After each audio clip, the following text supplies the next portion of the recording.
말씀입니다. 전도에 대한 세 번째 말씀입니다. 자, 누가복음 15장 11절에서 24절 말씀, 하나님의 선하심을 전하라는 제목으로 함께 은혜 받겠습니다. 누가복음 15장 11절에서 24절 제가 봉독합니다. 또 이르시되 어떤 사람에게 두 아들이 있는데 그 둘째가 아버지에게 말하되 아버지여 재산 중에서 내게 돌아올 분깃을 내게 주소서 하는지라. 아버지가 그 살림을 각각 나누어 주었다니 그 후 며칠이 안 되어 둘째 아들이 재물을 다 모아가지고 먼 나라에 가 거기서 허랑방탕하여 그 재산을 낭비하더니 다 없앤 후 그 나라에 크게 흉년이 들어 그가 비로소 궁핍한지라. 가서 그 나라 백성 중 한 사람에게 붙여 사니 그가 그를 들러 보내어 돼지를 치게 하였는데 그가 돼지 먹는 쥐염 열매로 배를 채우고자 하되 주는 자가 없는지라. 이에 스스로 돌이켜 이르되 내 아버지에게는 양식이 풍족한 품꾼이 얼마나 많은가. 나는 여기서 줄여 죽는구나. 내가 일어나 아버지께 가서 이르기를 아버지 내가 하늘과 아버지께 죄를 지었사오니 지금부터는 아버지 아들이라 일컬음을 감당하지 못하겠나이다. 나를 품꾼의 하나로 보소서 하리라 하고 이에 일어나서 아버지께로 돌아가니 아직도 거리가 먼데 아버지가 그를 보고 측은히 여겨 달려가 목을 안고 입을 맞추니 아들이 이르되 아버지 내가 하늘과 아버지께 죄를 지었사오니 지금부터는 아버지 아들이라 일컬음을 감당하지 못하겠나이다 하나 아버지는 종들에게 이르되 제일 좋은 옷을 내어다가 입히고 손에 가락지를 끼우고 발에 신을 신기라. 그리고 살찐 송아지를 끌어다가 잡으라. 우리가 먹고 즐기자. 이 내 아들은 죽었다가 다시 살아났으며 내가 잃었다가 다시 얻었노라 하니 그들이 즐거워하더라. 아멘. 얼마 전 아시는 일론 머스크 아시죠? 그분이 어떤 인터뷰에서 충격적인 얘기를 합니다. 지금 화성에 가려고 하잖아요. 근데 그분이 한국의 미래를 굉장히 어둡게 말하는 걸 들었어요. 앞으로 한국은 얼마 지나지 않아서 인구의 숫자가 3분의 1로 줄어들 수 있다는 거예요. 저는 이게 3분의 1까지는 아니지만 굉장히 우리가 귀 기울여 들어야 할 내용인 것 같아요. 실제로 서울에 있는 초등학교들이 이제 문을 닫고 있는 그런 일들이 벌어지고요. 그러면 어떻게 될까요? 교회는 괜찮을까요? 인구가 줄기 때문에 지금 한국도 주일학교가 없는 교회들이 굉장히 많습니다. 그리고 이제 교회도 같이 많이 어려워질 거라는 것은 누구나 예상할 수 있는 일인데 그렇기 때문에 우리는 더 전도에 힘써야 된다. 이 생각을 하게 돼요. 우리가 지금 영혼 구원이라는 주제를 가지고 10월 한 달 동안 말씀을 전하고 오늘 마지막 시간인데요. 2주 동안 그 한 영혼을 구원코자 하는 하나님의 마음에 대해서 우리가 자세히 말씀 나눴어요. 자, 잃어버린 양 한 마리를 찾기 위해서 목자는 99마리를 들에 두고 한 마리를 찾기 위해서 모든 걸 낭비하죠. 그리고 찾았어요. 얼마나 좋은지 잔치를 벌입니다. 그 이야기 뒤에 예수님은 드라크마를 찾는 여인의 이야기를 들려주시죠. 한 드라크마는 노동자 하루 품삯밖에 안 됩니다. 그러나 이 여인에게 너무 값진 거라 그랬어요. 그래서 가치라는 것은 상대적이다. 우리가 볼 때는 그냥 평범한 사람일 수 있지만은 하나님 보시기엔 너무나 귀한 존재라는 거죠. 그래서 이 여자는 드라크마를 등불을 켜고 바닥을 쓸고 그렇게 찾아내죠. 그리고 이어지는 말씀이 여러분 잘 아시는 탕자의 비유입니다. 자, 이 비유를 여러분들이 지금까지 탕자의 비유로 불렀을 거예요. 자, 그러나 이 비유의 주제는 탕자가 아니에요. 탕자는 아버지를 비추는 조명일 뿐이에요. 이 이야기 속에서 우리가 두 가지를 주목해야 되는데 첫 번째가 아버지의 마음입니다. 이 아버지에게는 두 아들이 있었는데 이 둘째 녀석이요. 아버지께 당당하게 재산을 요구해요. 여러분 이게 가능한 일일까? 이 유산을 요구한다는 건 뭡니까? 아버지가 죽고 나서 유산을 받을 수 있잖아요. 근데 아버지가 아직 멀쩡히 건강하게 살아있는데 둘째 아들은 아버지, 내게 돌아올 유산을 주십시오. 이건 굉장히 도전적이고 그 유대 시대에는 있을 수 없는 일이에요. 지금도 그렇죠. 아버지의 반응이 궁금하시면 집에 가서 해보세요. 아버지 유산을 주세요. 그럼 아버지가 어떻게 나오시겠는지. 예. 이제 그런 상황인데 이 아버지가 아들에게 유산을 이제 주죠. 근데 그 아들은 어떻게 됩니까?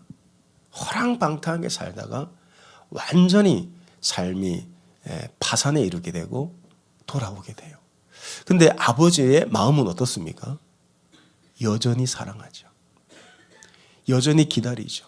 여전히 귀하게 여기죠. 그게 아버지 마음이에요.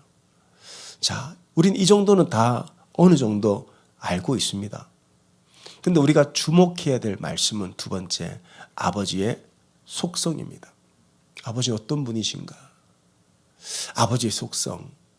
자, 이 비유를 들었던 청중이 누구냐 하면, 자, 15장 1절, 2절 한번 보세요. 예수님은 이 비유를 이 두 부류의 사람에게 말씀하고 있는 걸 보게 됩니다. 15장 1절에 보게 되면 모든 세리와 죄인들이 말씀을 들으러 가까이 나왔어요.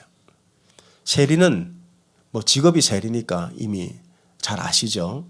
세금을 징수해서 수수료를 많이 착복해서 부를 쌓았던 그 시대의 대표적인 죄인들이고, 근데 죄인들은 누구라 그랬어요? 제가 직업 여성이라 그랬어요. 그래서 장녀라는 말을 입에 올리기를 거부했기 때문에 죄인이라고 그냥 얘기를 했다 그랬습니다. 이들이 말씀 들으러 나왔어요. 근데 이들을 향한 아버지의 마음은 그들 여전히 사랑하시고 여전히 기다리신다 그랬어요. 자, 그런데 두 번째 사람들이 나오는데 2절에 바리새인과 서기관들이에요. 이들에게도 이 말씀을 하신 거예요. 바리새인과 서기관들이 수군거려 이르되 이 사람이 죄인을 영접하고 음식을 같이 먹는다. 자, 이들은 어떤 사람들이에요? 율법주의자들이죠. 율법학자들이죠. 예수님은 이들에게 이 세 번째 비유를 말씀하시는 거예요. 자, 바리새인과 서기관들이 생각했던 하나님의 속성, 하나님 어떤 분이신가? 그들이 생각했던, 그들이 믿었던 하나님은 두려움의 대상이었어요.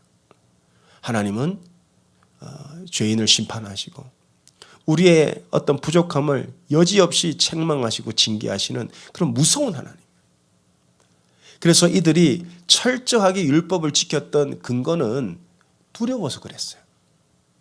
아마 이 말씀을 듣는 여러분들 가운데도 그런 마음 가진 분들 계실 거예요. 하나님 두렵죠. 무서워요.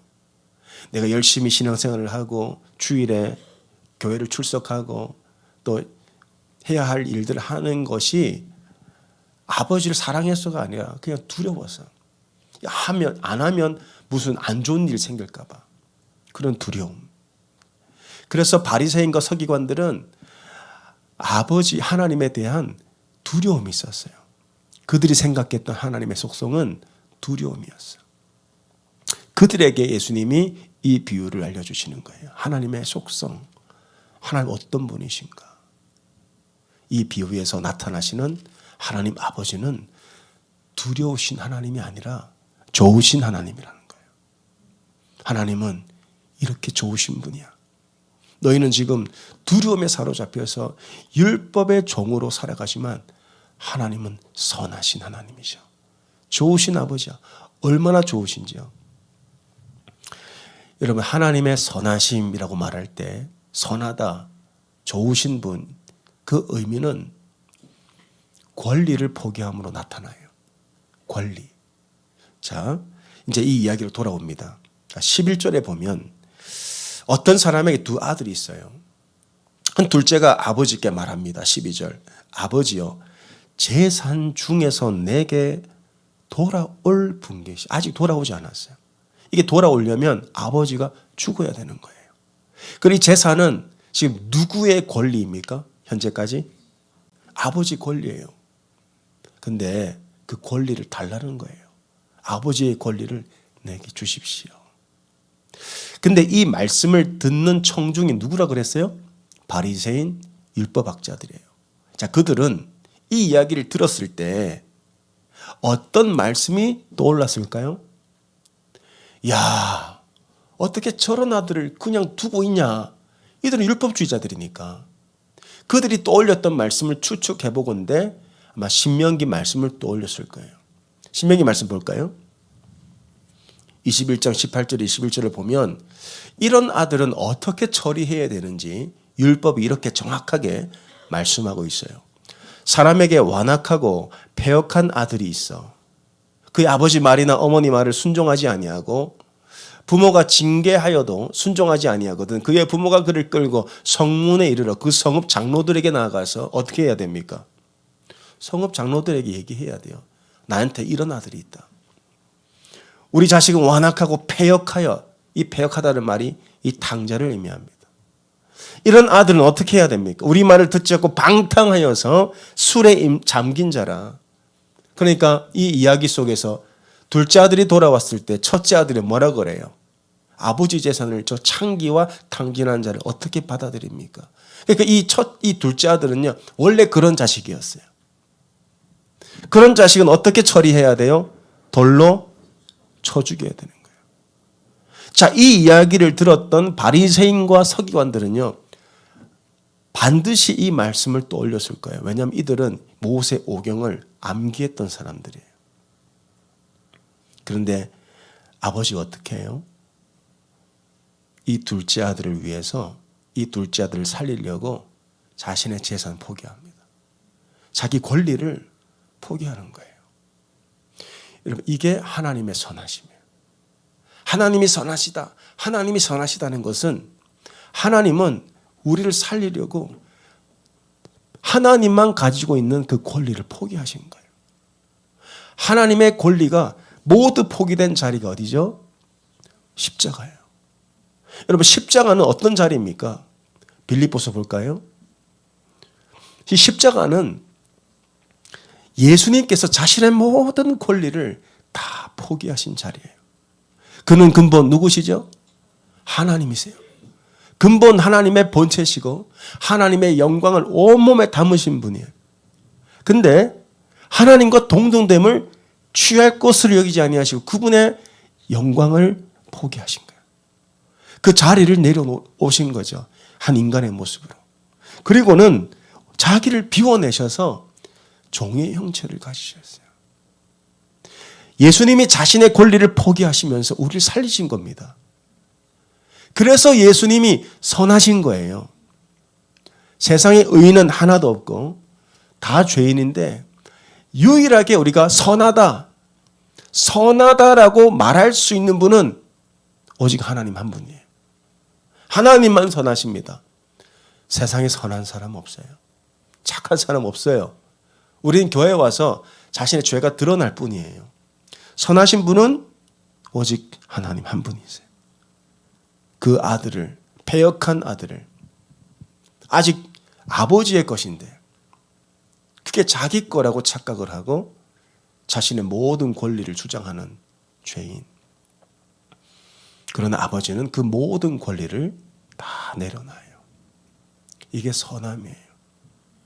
저희가 이제 새가족반을 하는데요. 새가족반 하다 보면 자꾸 굉장히 친해집니다. 근데 성도들이 저희 교회 처음 오시면은 딱 두 가지 말씀을 하세요. 목사님, 우리 코너스턴 교회가 뭐가 좋은 줄 아세요? 아, 뭐가 좋습니까? 예배가 너무 좋아요. 그런 얘기 하세요. 예배가. 물론 찬양과 경배도 좋지만 우리 성도들이 예배 드리는 모습에 이분들 은혜를 받으시는 거예요. 모든 성도들이 진정으로 하나님을 찬양하는 모습에 자기도 같이 녹아드는 거예요. 또 한 가지 우리 교회가 좋은 게 성도들이 참 착하다는 거예요. 성도들이 참 선하대요. 잘 보신 겁니다. 여러분, 선하다는 건 뭐라 그랬어요? 내 권리를 포기하는 거예요. 우리 교회를 잘 보시면요. 여러분 월화수목금 일하시잖아요. 토요일도 일하시는 분들 계셔요. 근데 주일날 하루 쉬시는데 누구보다 일찍 와서 찬양팀 섬기고 누구보다 일찍 와서 중보기도 섬기시고 또 커머스 음식 우리는 먹지도 못하는데 그 차 만들어 가지고 보내고 아니 또 보낼 뿐만 직접 가서 퍼나르고 왜 그렇게 합니까? 안 해도 되잖아요. 우리는 우리 권리가 있어요. 목사님 주일날 나 피곤해 건드리지 마세요. 충분히 그렇게 말씀하실 수 있다고. 근데 왜 나의 이 권리를 포기합니까? 우리는 하나님의 선하심을 닮아가는 거예요. 우리도 그분을 닮아가는 거예요. 어느 순간. 이게 선함이에요. 하나님 보시기에 참 선한 일입니다. 내 권리를 포기하는 거, 내려놓는 거. 근데 반면에 인간은 어떤 존재입니까? 인간. 자, 이 이야기 속에 등장하는 인간, 둘째 아들. 이 둘째 아들은 아직 아버지의 재산을 마치 자기의 권리인 듯 살아가요. 먼 나라로 갑니다. 거기서 허랑방탕하게 살죠. 엎친 데 덮친 격으로 그 둘째 아들은 흉년을 맞게 됩니다. 14절. 다 없앤 후 그 나라에 흉년이 들었다. 저는 예수님이 이 흉년, 기근이라는 말씀을 의도적으로 하셨다고 봐요. 아버지를 떠난 죄인, 예배가 무너진 삶은 뭐가 온다고요? 기근이 오게 돼 있어요. 기근이 오는데 이 사람이 살려고 15절을 보게 되니까 가서 그 나라 백성 중 한 사람에게 붙여 사니 종이 되었다는 뜻입니다. 그를 들러보내어 돼지를 치게 하였다. 이거 유대인들에게 돼지는 부정한 짐승이에요. 유대인이 돼지를 쳤다. 지금 이 말씀을 듣는 사람들이 누구라고요? 바리새인, 율법주의자들. 그러면 그들이 어떻게 이해했겠어요? 야, 갈대가지 같구나. 완전히 파산했구나. 완전히 망했구나. 그렇죠? 근데 더 충격적인 것은 17절 보겠습니다. 이에 스스로 돌이켜 이르되 16절입니다. 돼지 먹는 쥐염 열매로 배를 채우고자 하되 주는 자가 없는지라. 누군가의 종이 됐잖아요. 돼지 농장에 취직을 했잖아요. 그럼 일을 했으면은 뭘 받아야 돼요? 품삯을 받아야 돼요. 근데 이 둘째 아들은 아버지의 권리를 마치 자기인 것처럼 누리더니 이제 자기가 세상에게 당합니다. 자기는 분명히 노동을 했는데 그러면 품삯을 받아야 되는데 너무 배가 고픈 나머지 이 돼지 지염 열매라도 돼지 사료라도 좀 달라고 하는데 주는 사람이 없는 거예요. 자기의 권리를 빼앗기는 거예요. 이게 세상이에요. 이게 세상의 악함이에요. 세상은 절대로 자신의 권리를 양보하지 않습니다. 이게 악이에요. 자신의 권리를 침해당하는 걸 견디지 못해. 그리고 자신의 권리를 남들과 나누지도 않아요. 이게 세상의 악함이에요. 우리는 어떨까요? 하나님과의 관계 속에서. 여러분은 하나님의 권리를 내 것이라고 생각하고 살아본 경험이 없습니까? 하나님이 내 시간, 내 물질, 나 건들지 마세요. 내 거니까. 그렇게 사신 적 없나요?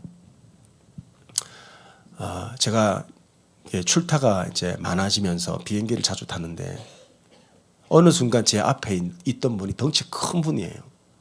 근데 의자를 뒤로 확 젖히는데 제가 컴퓨터를 뒀다가 이렇게 떨어질 뻔했어요. 근데 거기까지는 괜찮아요. 근데 이분이 기지개를 펴느라고 계속 움직이는 거예요, 앞으로. 워낙 덩치가 큰 분이었어요. 근데 제가 뭘 일을 해야 되는데 그 시간이 아깝잖아요. 책도 보고. 제가 말을 하고 싶었어요. 움직이지 말라고. 근데 말하면 맞을 것 같아서 참았습니다. 근데 여러분 그런 경험 없으세요? 기차를 탄다든지 비행기를 탄다든지. 제가 재미있는 모습을 하나 보여드릴게요. 영상 하나 보겠습니다. 우리의 모습을 나타내는 거예요. 지금 하나님과 우리 관계 속에서. 최근 한 고속버스에서 좌석 등받이를 최대치로 뒤로 젖힌 한 승객 행동이 SNS 등에서 논란이 일고 있는 가운데 이번에는 SRT에서 찍힌 등받이 논쟁 영상이 온라인에서 확산하고 있습니다. 달리는 기차 안 젖혀진 좌석 등받이가 불편하다며 시작된 한 중년 여성의 항의.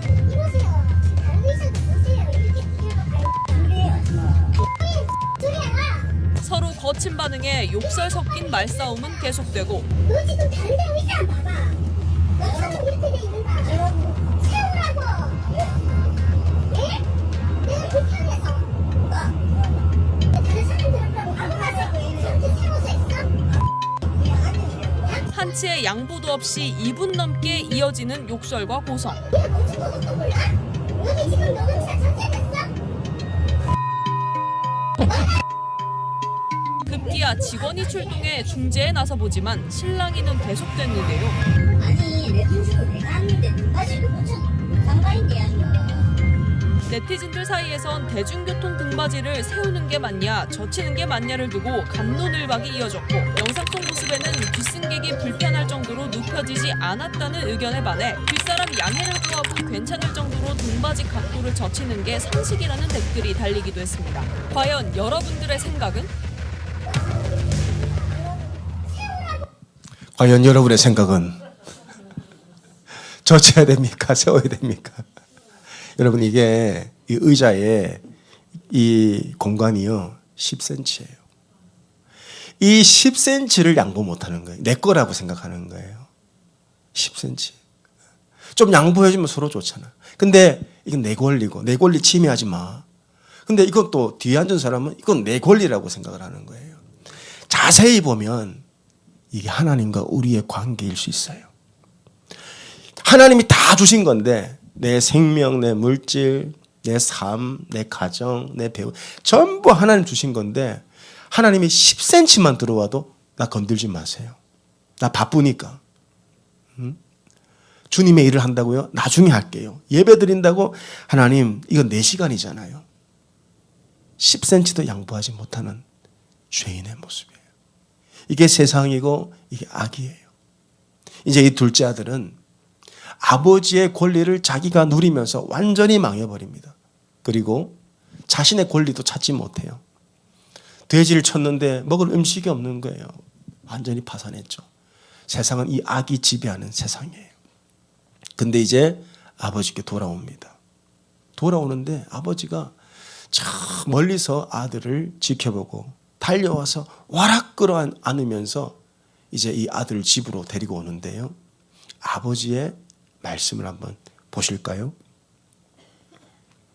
아들이 아버지께 뭐 이런저런 얘기를 합니다. 나는 아버지야 뭐 아들이 될 자격도 없고 나는 종이 하나가 되겠습니다 하는데 아버지가 종들에게 뭐라고 말합니까? 22절. 아버지는 종들에게 이르되 뭘 줘요? 제일 좋은 거 줘라. 제일 좋은 옷을 입히고 손가락에 가락지를 끼우고 지위를 회복시켰다. 발에 신을 신겨라. 아버지는 여전히 아들에게 제일 좋은 거 주라는 거예요. 제일 좋은 거 주라. 자, 우리가 뭘 알 수 있죠? 하나님의 속성. 하나님은 우리가 죄에 빠졌든지 그리고 아버지께 돌아왔든지 항상 선하시다는 거예요. 하나님은 변함이 없으세요. 우리는 하나님의 권리를 하나님이 내게 주신 걸 자기의 것이라고 주장하며 그렇게 자기의 유익을 위해서 살아가는데 우리를 향하신 하나님의 속성, 하나님의 선하심은 결코 변함이 없다는 거예요. 예전이나 지금이나 앞으로 여러분이 살아갈 날에도 하나님은 항상 선하시다는 거예요. 항상 선하세요. 지금 이 예수님이 이 이야기를 바리새인들에게 말해주고 있습니다. 자, 너희가 지금 죄인과 저 세리들이 예수님과 함께 식사를 하는데 못마땅하지. 왜 그런 줄 알아? 너는 나를 두려워하거든. 근데 하나님의 마음, 하나님의 속성은 뭐예요? 저 죄인들과 장녀들을 향한 하나님의 속성. 하나님은 여전히 그들에게도 선하시다는 거예요. 하나님은 항상 선하신 분입니다. 그래서 여러분의 인생 가운데 많은 일들이 발생하죠. 뭘로 해석해야 돼요? 항상 하나님의 선하심으로 여러분의 삶을 해석하셔야 돼요. 나에게 좋은 일이 생겼어요. 사업이 잘 되고 계획한 일들이 이루어지고 그리고 남편이 승진하고 자녀가 명문대 가고 건강하고 장수하고 너무 좋아요. 그럴 때는요. 이게 무엇의 결과값이냐? 하나님의 선하심이라는 거예요. 나 같은 자에게 어떻게 이런 가정을 주셨습니까? 나 같은 자에게 어떻게 이런 환경을 허락하셨습니까? 하면서 하나님, 선하신 하나님을 찬양하며 감사하시면 되는 거예요. 하나님께 감사하시기 바랍니다. 여러분의 삶을 정말 누리고 하나님의 선하심을 경험하신다면 감사하세요. 그런데 살아가다 보면 우리의 삶 속에 어떤 일도 발생해요. 이 아들처럼 흉년을 당하기도 하고 세상에 치여서 상처받기도 하고 갑자기 막 병이 찾아오기도 하고 사업이 어려워지기도 하고 그럴 때 어떻게 해야 돼요? 하나님의 선하심을 끝까지 믿으셔야 돼요. 지금은 안 좋을지라도 결국 이 상황은 하나님의 선으로 끝나게 돼 있어요. 마태복음 7장 볼까요? 여기서 보면 자, 이 비유는 아버지의 비유죠. 근데 하나님 우리 아버지가 되신대요. 우리에게 뭘 주신대요? 너희가 악한 자라도 좋은 것으로 자식에게 줄 알거든. 하물며 하늘에 계신 너희 아버지. 이 아버지는 탕자의 아버지이고 우리 아버지세요. 이 아버지는 우리의 자식에게 뭘 주십니까? 좋은 것 주신대요. 자, 지금 나에게 안 좋은 일이 생겼어요. 그 안 좋은 일도 하나님 어떻게 하실 거예요? 좋게 하신다고요. 그게 여러분에게 주신 하나님의 약속이에요. 로마서 8장 28절 보겠습니다. 로마서 8장 28절. 지금 이 로마 교회가 환난당하고 핍박당하고 많은 순교자들이 나왔어요. 근데 바울이 뭐로 위로합니까? 우리가 알거니와 하나님을 사랑하는 자, 곧 그의 뜻대로 부르심을 입은 자들에게는 모든 것이 합력하여 선을 이루느니라. 왜 모든 것이 이루어 결국 선이 됩니까? 하나님이 선하시기 때문에 그래요. 우리가 믿는 하나님, 우리와 동행하시는 하나님, 그분 우리의 아버지가 되시기 때문에 우리가 죄를 지어도 하나님은 선하시고 우리가 돌아와도 하나님은 선하시고 이 아들이 아버지를 떠나기 전에도 아버지는 자신의 권리를 포기하면서 자신의 선하심을 드러내셨어요. 이제 아들이 망해서 돌아왔단 말이에요. 돌아왔으니까 아버지는 그래 이제 너는 너 죄값을 좀 치러야지. 너는 이제 내 종이 돼야지. 그렇게 말씀하십니까? 아니잖아요. 하나님의 선하심은 변함이 없다고요. 집에 돌아와서 완전히 파산해서 돌아왔지만은 내 아들에게 제일 좋은 거 줘라. 제일 좋은 거 줘라. 하나님은 항상 우리에게 제일 좋은 거 주시기 원하세요. 지금 내 삶이 마음에 안 들 수도 있어요. 지금 나에게 일어난 일이 억울할 수도 있고 갑자기 큰 병이 찾아와서 두려울 수도 있단 말이에요. 결국은 그 모든 과정이 지나면 하나님의 선하심을 여러분은 발견하게 될 거란 말이에요. 결국 우리 죽어서 어디로 가요? 제일 좋은 데 가잖아요. 제일 좋은 곳이 어디입니까? 천국인데 이미 우리는 결론은 아는데 두려워하지 마세요. 염려하지 마세요. 하나님은 여러분의 삶 속에 지금도 좋으신 하나님으로 역사하고 계세요. 저는요, 하나님의 선하심을 너무 많이 경험해요. 시간이 흐를수록, 목회를 하면 할수록. 너무 많은데 몇 가지만 말씀드릴게요. 개인적인 일을 간증해서 죄송하지만은 살아있는 하나님을 드러내기 위해서 제가 어느 성도님 기도하는 분입니다. 저를 찾아오셨어요. 목사님, 기도하는데 목사님 생각났어요. 그러면서 지정헌금을 제게 해주셨어요. 아이, 집사님 이거 교회에다 하십시오. 아니요, 목사님 개인을 위해 쓰십시오 하면서 큰 금액을 제게 주셨어요. 그래서 제가 굉장히 부담이 됐지만은 또 기도하는 분이 주셨기 때문에 하나님께서 쓰실 일이 있구나 생각을 하고 이제 이거를 가지고 있었어요. 근데 그 일이 있고 나서 한 일주일 좀 흘렀을 때입니다. 한국에서 연락이 급하게 왔습니다. 어머니가. 여러분, 저희 양가는 다 한국에 계시니까 갑자기 전화 오면요 불안해요. 왜 그런가 하니까 어머니가 흐느끼는 거예요. 전화로. 무슨 일이냐고. 아들이 저밖에 없으니까 무슨 일이냐고. 저는 또 미국에 있다 보니까 늘 부모님이 마음이 쓰이는데 저희 어머니가 굉장히 강한 분입니다. 절대 남 앞에 흐느끼거나 그러지 않아요. 흐느끼는 거예요. 왜 그러냐? 저희 이제 어머니가 이제 시골에 계시니까 은행 거래를 이제 거의 큰 누나가 도와주는데 저희 큰 누나 카톡으로 연락이 왔어요. 엄마 이거 핸드폰에 깔아라고, 앱을 깔아라고. 누나인 줄 알고 당연히 깔았죠. 알고 보니까 이게 보이스 피싱이었어요. 그래서 전화가 왔는데 롱 스토리입니다. 근데 결국은 그 시킨 대로 다 어머니가 하셨는데요. 이건 누구에게나 일어날 수 있어요. 1년치 농사 지은 걸 모아놓은 돈을 다 잃어버린 거예요. 경찰서에도 가보고 변호사도 만나보고 얼마나 마음이 타들어가겠어요. 그러면서 어머니가 얼마나 자기를 비관하는지요. 제게 전화가 와서 해도야 하나님 믿으면 뭐하노 이런 말씀하시는. 그때 저희 어머니가 교회 나간 지 얼마 안 됐을 때 이런 일이 일어났어요. 하나님 믿으면 뭐하노? 하나님 믿으면 뭐하노? 야, 엄마가 바보 같다. 살아서 뭐하노? 이런 말씀하시더라고요. 왜냐? 1년치 농사를 다 날렸으니까요. 전화 한 통 때문에. 그때 제가 저희 어머니 얘기를 말씀드렸어요. 엄마가 잃어버린 돈 하나님이 나한테 주셨다. 그러면서 제 간증을 해서 바로 그 잃어버린 돈을 다 보내드렸어요. 그리고도 남았어요. 그러면서 저희 어머니는 점점 하나님의 선하심을 알아가고 있어요. 14년 제가 목회를 하면서 그런 일은 처음 겪었어요. 지정헌금을 그렇게 큰 금액을 제가 받은 적도 없고, 근데 기도하는 분이 미리 하나님 마음 주셔서 순종하는 마음으로 주신 거죠. 그래서 저희 어머니가 전화를 이제 끊고 나서 그 돈을 보내드린 다음에 연락을 해서 하나님 살아계시네. 하나님 살아계시네. 여러분 우리 삶 속에 그런 억울한 일, 어려운 일 있을 수 있습니다. 결국 그 시간이 지나면 여러분 뭘 확인하게 되죠? 하나님은 선하시다는 거예요. 저는 운전을 자주 하기 때문에 운전할 때 이 말씀 설교를 듣습니다. 제 마음을 딱 때린 간증이 있었어요. 어느 목사님이 실제 그 교회에서 있었던 일인데 목장 모임을 이제 하잖아요. 그러면 목자들이 집을 깨끗이 치우고 음식을 준비하고 나서 제일 좋은 그릇에 담아 드리잖아요. 보통 제일 좋은 그릇은 제 꼭대기에 있죠. 찬장 위에 이제 올라가서 그 남자 집사님이 오랜만에 손님들 오시니까 그릇을 꺼내려고 손을 뻗는 순간 의자가 흔들려서 떨어지셨는데, 근데 그때 그릇도 같이 떨어진 거예요. 그 유리가 아킬레스에 박혀버린 거예요.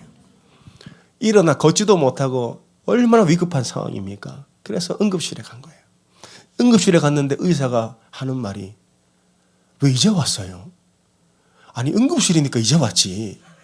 왜 이제 왔어요? 근데 알아보니까 의사가 피를 보니까 심상치 않은 거예요. 검사를 해보니까 의사가 이런 말 합니다. 이보세요 선생님, 왜 병원을 이제 왔어요? 당신 피를 검사해 보니까 이건 간 수치가 죽은 사람의 간이라는 거예요. 그래서 정밀 검사를 해보니까요, 간이 완전히 망가져 있는 거예요. 그렇게 미국에서 이렇게 살아보려고 애를 쓰고 쉬지 않고 일을 하다가 간이 다 망가진지도 모르고 미국은 병원 가기 얼마나 힘들어요. 그렇게 살다가 의사가 이렇게 얘기해. 당신은 내일 죽어도 이상하지 않다고. 그 순간 모든 일을 다 이제 쉬면서 이제 그 간을 이렇게 고치면서 그분이 살아났어요. 그러면서 하는 말이 하나님이 나를 살리셨다는 거예요. 그렇게 넘어지고 응급실 갈 때, 병원 갈 때는 아이고 병원비 얼마나 나올까? 괜히 우리 집에서 목장 모임 한다고 해가지고 내가 이런 지금 고생을 한다고 그런 생각을 했던 찰나도 있었지만 결국 그 사건을 통해 이분이 살았다. 여러분 삶을 한번 반추해 보세요. 다 우리가 잊어버려서 그렇지. 지나오면요, 우리 삶 속에 위기가 얼마나 많았어요. 어려움이 얼마나 많았냐고요. 병들고 가난하고. 근데 돌아보니까 다 하나님의 선하신 그 인도하심의 과정 속에 있었잖아요. 결국 하나님이 선하게 역사하셨잖아요. 저는 이런 간증을 밤을 샐 수도 있어요. 한 3년 전인가 저희 장인 장모님께서 아파트 분양을 받으셨는데 이제 정부에서 보조금을 받으려면 이제 그 등본을 떼서 줘야 되는데 저와 아내가 등본에 올라가 있는 거예요. 그럼 제가 부양가족이 되는 거 아니에요. 그러니까 정부 보조금 못 받게 됐어요. 그래서 빨리 제 이름과 아내 이름을 거기서 빼내야 되는 거예요. 근데 제가 여기서 영사관 가서 뭐 하려고 하는데 안 된대. 무조건 본인이 와야 된다. 미국에 사는데요, 무조건 와야 된대. 이게 한국 행정입니다. 예. 그래서 2주 만에 비행기 타고 급하게 들어갔어요. 애들 다 데리고 돈을 얼마나 썼겠어요. 없는 돈에 막 카드 긁어가지고 갔단 말이에요. 왜 이렇게 바쁜데 가야 되냐. 근데 갔는데 제가 그때 8년 만에 한국 들어간 거예요. 8년 만에 목회하느라고. 8년 만에 한국 들어갔는데 시골에 갔더니 저희 부모님이 이제 어머니만 그때 교회를 다니고 있었어요. 어머니만. 근데 그 시골의 목사님이 제가 왔다고 설교를 부탁하는 거예요. 저는 쉬고 싶은데 설교를 부탁하시길래 그래도 하나님이 맡기신 것이다 생각을 하고 그 신명기 말씀을 전했어요. 이른비 늦은비. 그 말씀을 전하는데 그날 처음 오신 어떤 분이 은혜를 받으신 거예요. 교회가 굉장히 작습니다. 근데 그날 처음 오신 분이 은혜를 받았는데 저 젊은 목사는 누구? 그러니까 그 장로님이 저 동희 아들 아이가. 동희 아들이 목사가 됐나? 근데 동희는 어디 갔노? 아들이 목사가 됐고 동희 어디 갔노? 이렇게 된 거예요. 그래서 제가 이제 미국에 돌아와서 어떤 일이 있었냐 들었는데 그분이 알고 보니까 제 아버지 어릴 때부터 친구였던 거예요. 그러더니 제가 가고 나서 미국 돌아가고 나서 그분이 저희 아버지를 찾아간 거예요. 그 아버지를 혼을 내면서 니는 아들이 목회를 하는데 교회 안 가고 뭐하노? 그래서 저희 아버지를 모시고 그분이 교회를 가신 거예요. 그리고 작년에 저희 아버지 세례를 받으셨어요. 생각해 보니까요. 내가 왜 이런 일을 겪어야 됐지? 생각해 보니까 왜 내가 이렇게 손해를 봐야 되지? 그런 일들이 참 많아요. 근데 모든 과정을 지나가 보니까 결국은 하나님의 선하심이었어요. 때로는 우리가 죄 가운데 넘어지고 하나님을 떠나고 하나님을 아프게 할 때도 있습니다. 그때도 하나님은 선하세요. 회개하고 돌아오면 하나님이 우리를 막 징계하시고 우리를 혼내시고 아니요. 그때도 하나님은 선하시단 말이에요.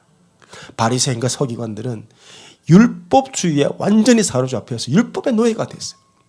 그러면서 그들은 철저히 율법을 지킨 이유가 하나님이 두려웠기 때문이에요.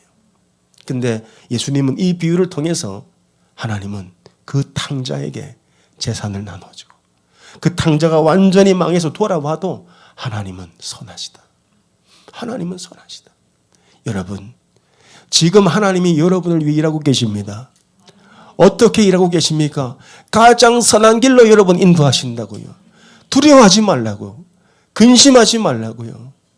내가 내 죄 가운데 넘어지고 주님을 아프게 할 때가 있습니다. 그래도 그 순간 하나님의 마음은 여러분 여전히 사랑하시고 여러분의 삶을 선한 길로 인도하기 원하세요. 제일 좋은 거 줘라. 제일 좋은 거. 여러분 지금 여러분 배우자가 제일 좋은 사람이에요. 지금 여러분의 직장이 제일 좋은 직장이고 지금 여러분의 자녀들이 가장 선한 자녀들이에요. 왜? 하나님은 좋으신 하나님이니까요. 우리 함께 이 찬양 올려드리면 좋겠어요. 좋으신 하나님. 우리 말씀 들었는데 정말 고백하면서 좋으신 하나님 찬양 한번 할까요? 좋으신 하나님, 좋으신 하나님, 마음을 다해 찬양합니다. 좋으신 하나님, 좋으신 하나님, 참 좋으신 나의 하나님,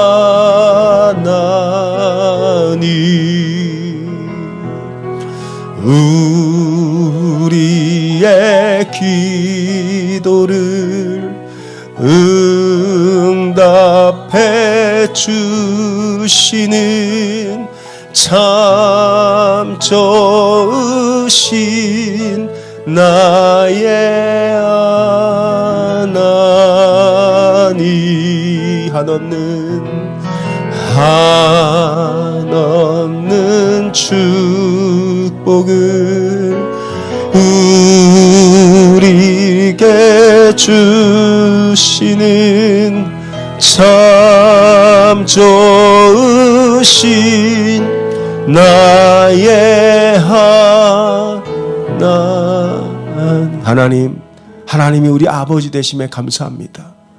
좋으신 하나님, 비록 내 삶 속에 잠시 환난과 시련이 있지만은 이 또한 하나님의 선하신 인도함에 있음을 믿습니다. 그러면요, 그 시간 지나가는 거예요. 지나고 나면 다 좋은 일이에요, 여러분. 좋은 일. 근데 이 집에 첫째 아들이 살아요. 첫째 아들은 아버지하고 사는데 첫째 아들은 어떤 지금 상황에 놓여 있냐 보니까요. 25절부터 말씀을 좀 볼게요. 맏아들이 있어요. 밭에 있다 돌아왔어. 돌아와 보니까 풍악을 열고 춤추는 소리가 들려요. 종을 불러 물어봅니다. 어찌된 일이냐? 종이 얘기해요. 당신의 동생이 돌아왔다고. 근데 분노해요. 28절에 보니까. 분노해요. 분노. 하나님의 선하심에 대해서 분노하는 거예요. 어떻게 아버지 재산을 탕진하고 돌아온 아들을 위해 잔치를 열 수가 있냐고. 분노하는 거예요. 아버지 얘기합니다. 아버지께 얘기해요. 아버지, 내가 아버지하고 여러 해를 섬겼는데 나한테는 송아지도 한 마리 안 주더니. 자, 진짜 잃어버린 아들은 첫째 아들이에요. 이 첫째 아들이 분노하고 불행해요. 왜 첫째 아들은 분노하고 불행하죠? 아버지와 살면서 아버지의 선하심을 누리지 못했다는 거예요. 이 첫째 아들의 문제는 뭡니까? 내가 아버지를 섬겼다. 명을 어긴 적이 없다는 거예요. 첫째 아들이 29절에 내가 여러 해 아버지를 섬겼고 명을 어긴 적이 없다. 복종했다는 거예요. 복종은 했을지언정 아버지는 두려움의 대상이었어요. 선하신 아버지를 경험하지 못한 거예요. 자기가 이렇게 열심히 아버지의 뜻을 따르고 해야 할 일을 한 것은 벌 받을까 봐 바리새인들처럼 하나님이 두려워서 하나님의 진노, 하나님은 심판자야. 죄를 용납하지 못하고 조그만 죄도 들춰내서 우리를 징계하시는 무서운 하나님. 이 첫째 아들의 진짜 불행은 하나님의 선하심을 누리지 못한 거예요. 여러분, 하나님의 선하심을 누리고 계십니까? 그리고요, 우리가 전해야 될 복음은 뭐냐? 하나님의 선하심을 전하는 거예요. 세상 사람들은 절망 가운데 빠져 있습니다. 그리고 많은 걸 가지고 있지만은 거기서 만족이 없어요. 진짜 그들이 굶주린 게 뭡니까? 선하신 하나님이에요. 여러분, 우리가 전하는 건 선하신 하나님을 전하는 걸 전도라고 하는 거예요. 로마서 10장에 보면, 자, 보내심을 받지 아니하였으면 어찌 전파하리요? 기록된 바 아름답도다. 좋은 소식을 전하는 자들의 팔이요. 우리가 전할 것은 좋은 소식입니다. 좋은 소식이 뭡니까? 하나님의 선하심이에요. 하나님이 세상을 처럼 사랑하사 독생자를 주셨으니 이는 저를 믿는 자들마다 영원히 멸망치 아니하고 영생을 얻게 하려 하심이라. 우리가 전할 하나님은 좋으신 하나님이에요. 그 좋으신 하나님을 전하는 걸 전도라고 하는 거예요. 그건 할 수 있잖아요. 좋으신 하나님. 우리 3주 동안 이 훈련을 해왔습니다. 러브 전도법. 우리 한 번 더 확인해 볼까요? 훈련이 될 때까지. 자, 우리가 전할 하나님 당신을 사랑하십니다. 러브죠. 두 번째, 나는 이런 사랑 받았습니다. Open your story. 세 번째, victory. 예수님이 우리 죄 때문에 죽으시고 부활하셨습니다. 네 번째, 하나님 만나보세요. 인카운터. 교회에 나와 보세요. 교회 나와 예배드리면 하나님 만나는 거예요. 그래서 여러분, 이 네 단계를 다 하면 가장 좋지만 하나만 해도 전도한 거라 그랬어요. 하나만 해도. 하나님 당신 사랑합니다. 직장에서 힘들고 어려운 사람을 찾아가서 God loves you, brother. I pray for you. 그러면 그래? 그럼 내가 경험한 하나님의 사랑 전하는 거예요. 복음 전하는 거예요. 너무너무 쉬워요. 근데 이게 훈련이 필요해요. 제가 이 전도 훈련을 이제 어떻게 하면 좋을까 하다가 참 좋은 목사님을 이제 만났는데 BST라는 게 있습니다. BTS가 아니고 BST인데요. 이게 여러분 전도 훈련 모집 이제 안내. 이게 뭐냐면 여러분을 이제 전도에 훈련 시켜 드리는 거예요. 먼저 영상을 한번 같이 보겠습니다. BST. 이 지금 사역을 하시는 분은 IMB 선교사. 사도행전 19장 10절에 이같이 2해 동안 하매 아시아에 사는 유대인이나 헬라인이나 다 주의 말씀을 듣더라라고 기록되어 있습니다. 이와 같이 앞으로 몇 년 안에 우리 동네, 도시, 주 그리고 나라에 있는 모든 사람이 그리스도의 복음을 듣는다면 어떨까요?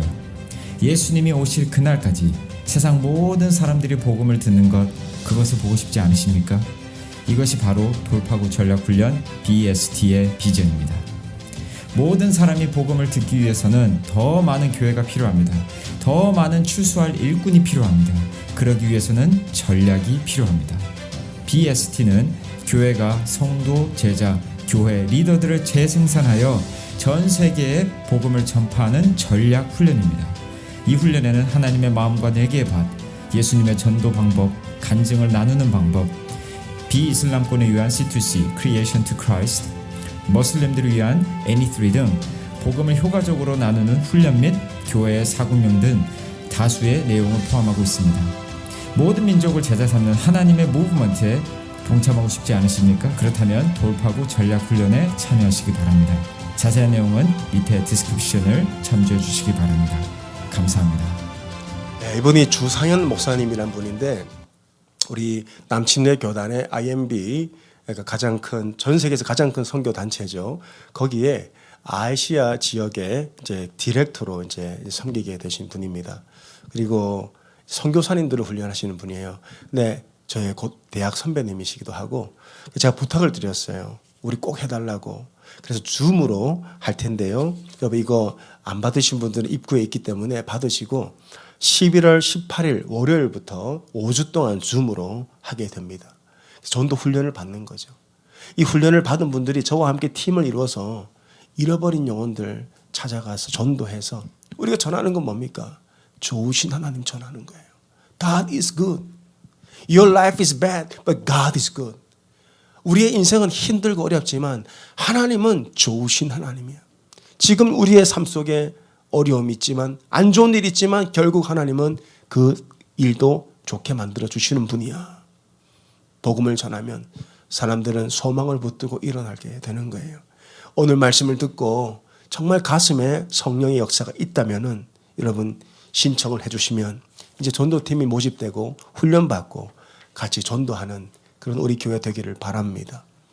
아직도 달라스엔 12만 명 중에 90%는 교회를 다니지 않는 사람으로 파악되고 있어요.